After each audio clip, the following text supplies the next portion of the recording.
Good morning.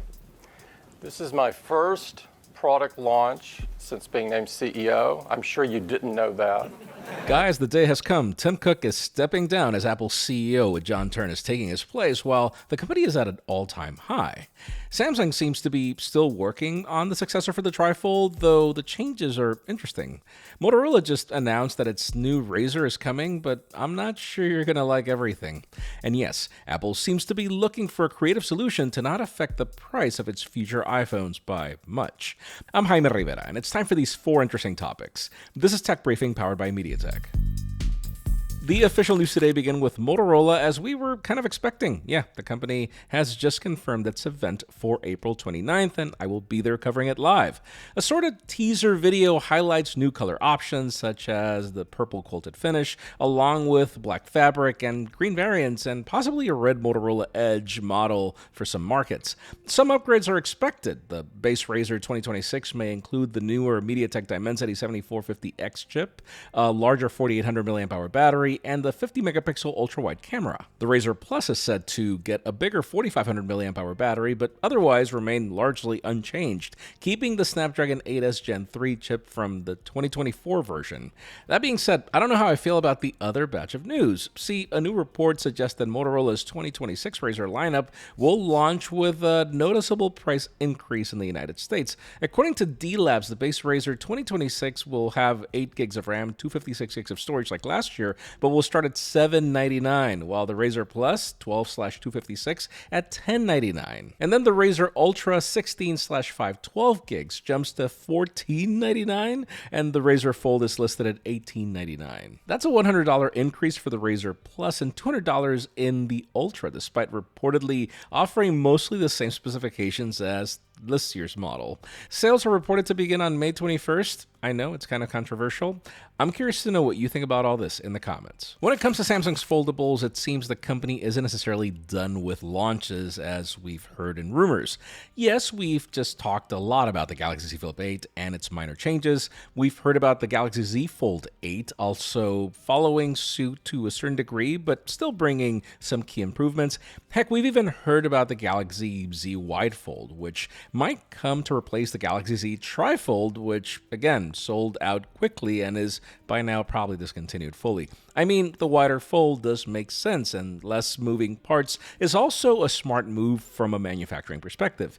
That being said, reports call that Samsung is actually working on a Galaxy Z TriFold 2 and is planning to address some of the issues from the first model with this update. The report calls for this new version to be ready by 2027, and a lot of the changes are actually cosmetic, but where it matters. This version 2 is expected to be thinner than the original, which measured about 3.9 to 4.2 millimeters depending on which side, and then folded was 12 millimeters. This improvement could come from a redesigned hinge, which may also be adapted from other Samsung foldable phones.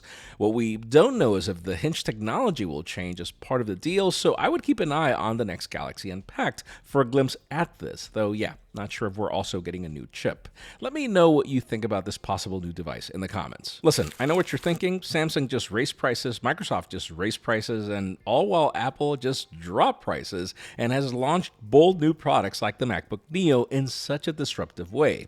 Like seriously, how long can Apple keep this up? And well, the quick answer is I don't know for how long, but it seems the company plans to get creative about not affecting price points too much. The MacBook Neo is the perfect example of how to build premium laptop hardware in a more affordable way with creative solutions. The trackpad is an example of a simplistic innovation that is less expensive in a way to build and yet provides pretty much the same functionality and feel. Well, we hear the iPhone 18 is next. A new leak suggests that Apple may scale back some features on the standard iPhone 18 to reduce cost. According to a Weibo user known as Fix Focus Digital, the device will include manufacturing downgrades, quote unquote, to make these more affordable.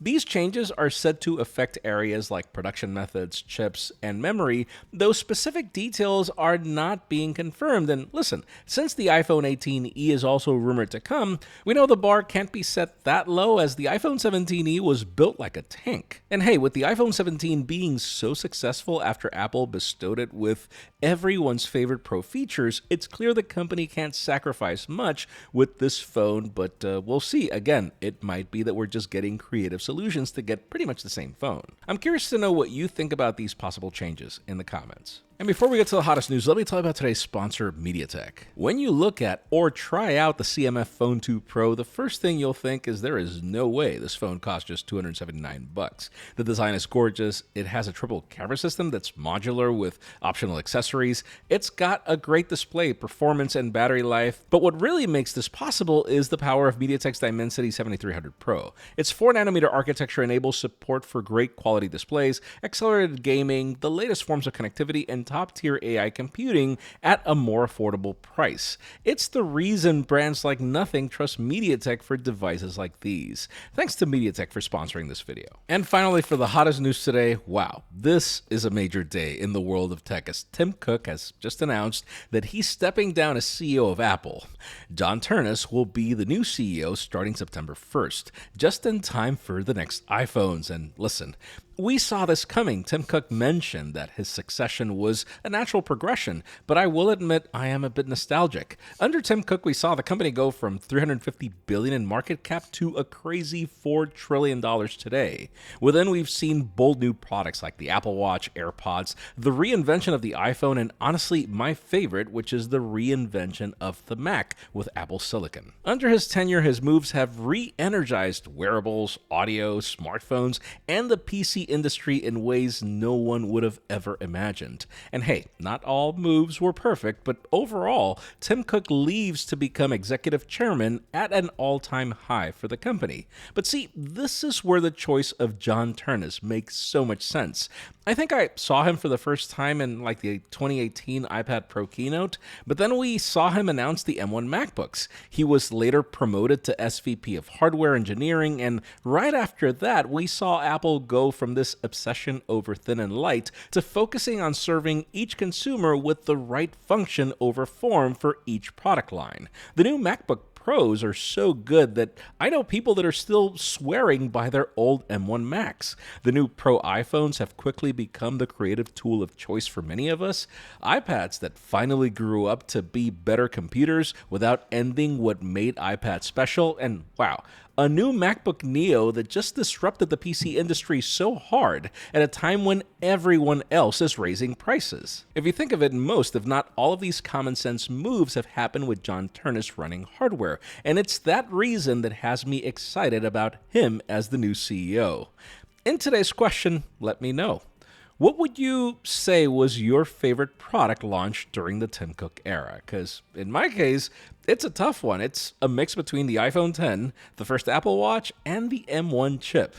I'm curious to know what you think about this in the comments. Friends, thanks so much for joining on this new episode of Tech Briefing. Please like, subscribe, and join the conversation in the comments, as I'm sure you've seen me try to respond to as many as I can. Also, follow me on social media, as I am testing a ton of products so far. Also, our next episode of the Technically There podcast with Josh is coming very soon, so stay tuned for that as well. I'm Jaime Rivera. Thanks so much for watching. I'll see you on the next one.